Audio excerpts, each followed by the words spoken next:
Hi, I'm Jen Lawrence, productivity expert and coach, and today we're going to explore the exciting world of time zones and daylight savings. You excited?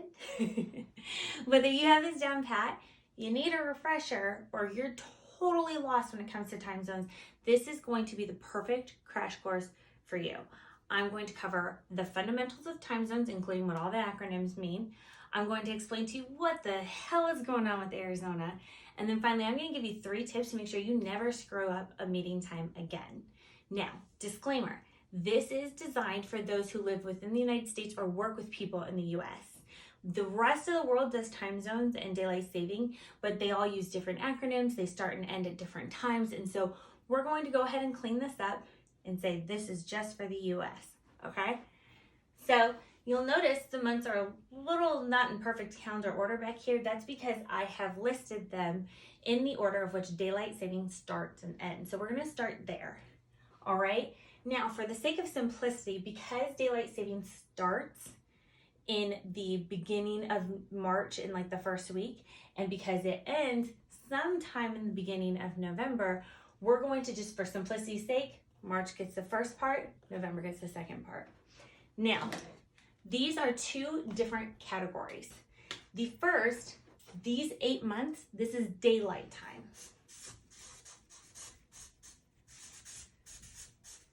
The last 4, ironically enough, only a third of the year, is standard time. Hey, I don't make the rules. It doesn't make sense to me, but it's standard time. So when you see the acronyms that say EDT, PDT, CDT, what they're talking about is actually the D in daylight. Now, alternatively, when you see EST, PST, MST, that is the S in standard.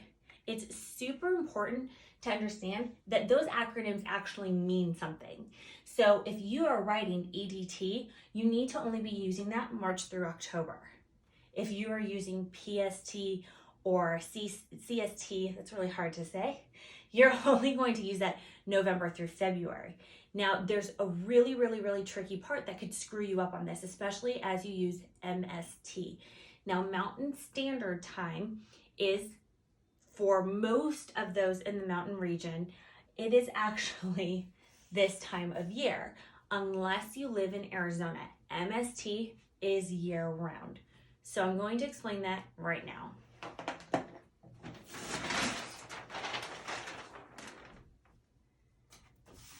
The number 1 question I get from being in Phoenix is, what the hell is going on with Arizona's time zone? It's really confusing to schedule meetings, and a lot of people try to oversimplify it. Most people will say Phoenix and Arizona are mountain time.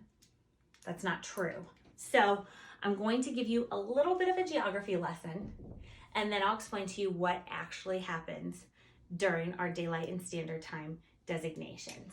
So first, this is the Southwest. We've got Arizona here in the middle, California, Nevada, Utah, Colorado, New Mexico, and Mexico. Now, Arizona is situated right here in the middle, and it's, the middle of the Southwest. And this is Mountain Standard Time. As I explained before, Phoenix is always on Mountain Standard Time. In fact, when you look into calendars and you can scroll down through all the different time zones, there's a time zone designated just for Phoenix or Arizona, depending on the platform. Now, this really matters. We don't change our clocks here, but time zone changes like daylight saving starting and ending does affect us. A lot of people have this misconception that for some reason we don't change clocks, so nothing changes for us, but it actually does, and here's how. First, I need to point out that a good chunk of the state of Arizona, about this corner, and then about this corner of New Mexico, a little chunk of Colorado, and Utah right here, this is the Navajo Nation, okay? Really important. Additionally, there's a little hole in the Navajo Nation, that's Hopi land. So this is important, and I know it's going to seem not important until I start drawing lines, but I want to make sure that you understand that there's a chunk of Arizona right here that's not going to follow the rules. Just like Arizona doesn't follow the rules of everybody else, they are doing their own thing. Good for them. So let's start with standard time. Mountain Standard Time, remember, that is November through February, right? So Mountain Time,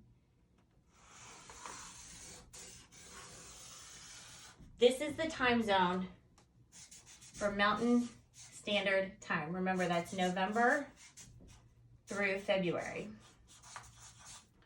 Now, when we get to March, everybody is going to move to daylight time.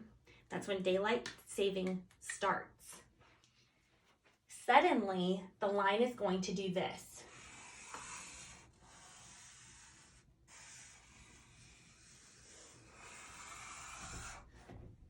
Crazy, right? So when we are on Mountain Standard Time,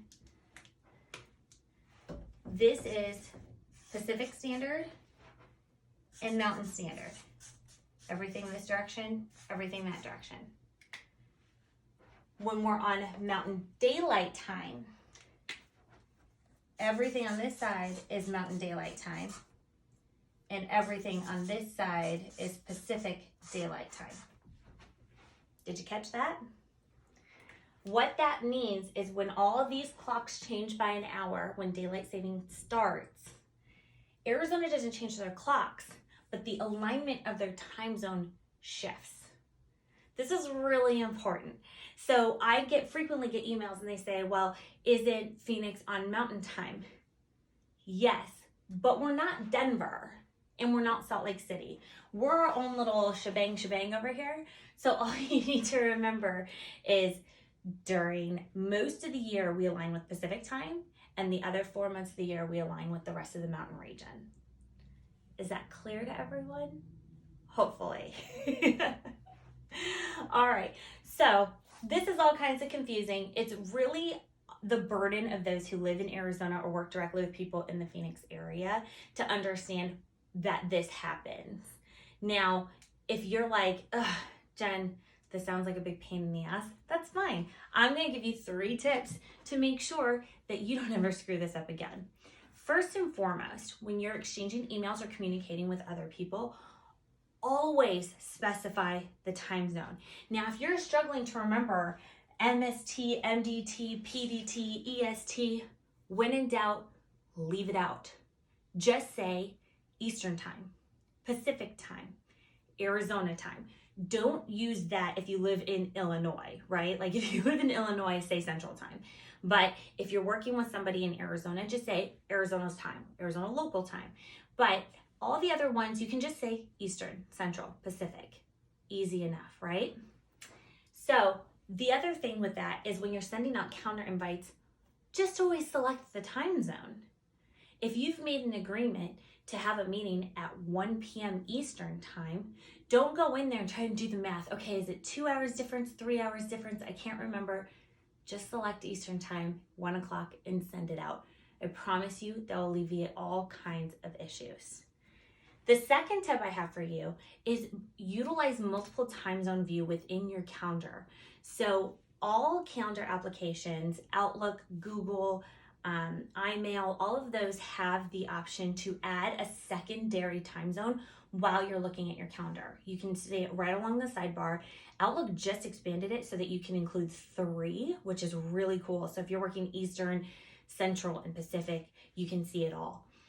The other option is, this is a great tool within Google. I haven't dug into other email platforms, whether they offer this or not, but the Google Calendar will allow you to incorporate a world clock right in your calendar view. And if you click on any time of the day, the world clock will adjust to tell you what it is in every time zone that you have displayed on the side. Super handy when it comes to scheduling London, Munich, Rome, and Los Angeles, which I've had to do. So that's another tip. That's step number 2. And then finally, if you get to step number 3 and you're still like, download the Time Zone Converter app. It's available on Apple, Android. There's an iPad and iMac app, and there's also a Windows app. So there's no excuse. You just put in the time zone that you want to work with, and what it does is it will show you across the world what the time is. Super easy, super quick. You'll never mess up again, I promise you. So That was your crash course on time zone and daylight savings. I hope everyone is a little bit more clear. If you like these tips and want to see more, feel free to sign up for my mailing list by visiting my website, jenlawrence.co. Have a good one.